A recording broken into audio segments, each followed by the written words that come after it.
Hello বন্ধুরা, দেখো আমি এখন বিছানা গোছাবো। প্রথমে আমি মশারিটা তুলে নিচ্ছি। আমার ছোট মেয়ে তো না মশারি খাটিয়ে শোয়ালে কোথায় পোকা টোকা আছে, কামড়ে দেবে, ওই জন্য আমি মশারিটা খাটিয়েই শুই। ছোট মেয়ে, বলা তো যায় না ঘুমের ঘরে থাকবো আমিও, কখন কি কামড়ে দেবে, ওই জন্য এটা আমার মেয়ের ছোট একটা কম্বল।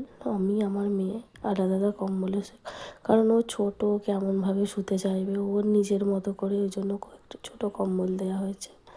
ওর কম্বলেতেই শয়, ওইটাকে ওই জন্য গুছিয়ে নিলাম বিছনার মধ্যেই। ছোটো বলে, বড় হলে তো আর গোছানো যেত না, বড় হলে নিচেতেই গোছাতে হতো। এইটা আমার মেয়ের বালিশ, এটা পা বালিশ। এগুলো সব আবার গুছিয়ে নেব আস্তে আস্তে, নাহলে মেয়ে আবার চলে এলে সব আবার গোছাতে গোছাতে সব একবারে ঘন্ট করে দেবে গোছানোর আগে।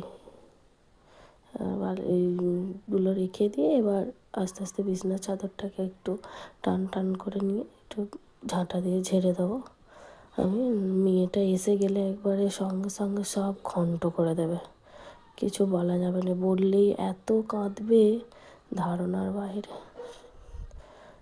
সকাল সকাল হয় না, একটু বেলাতেই হয়, কারণ ছোটো মেয়ে, তাকে খাওয়ানো, তাকে পরিষ্কার করা, না হলে তো একবারে এমন হয়ে থাকবে যেন ওকে পরিষ্কারই করানো হয়নি, নোংরার মতো হয়ে থাকবে। ওই জন্য সকালবেলা উঠে ওকে মুখ টুক পরিষ্কার করিয়ে একটু খাইয়ে টাইয়ে নিয়ে তারপরে বিছনা টিছনা গুছিয়ে একটু এবার চাদরটাকে নিয়ে এবার ভালো করে একটু গুছিয়ে নিলাম। তোমরা সবাই আমাকে একটু ভালোবাসা দিও, আমার সঙ্গে থেকো।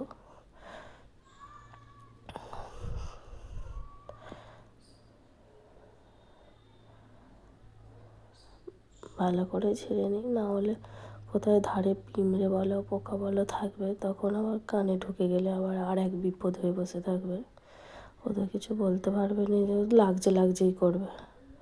তখন আবার আস্তে আস্তে বালিশগুলোকে গুছিয়ে রেখে দেবো।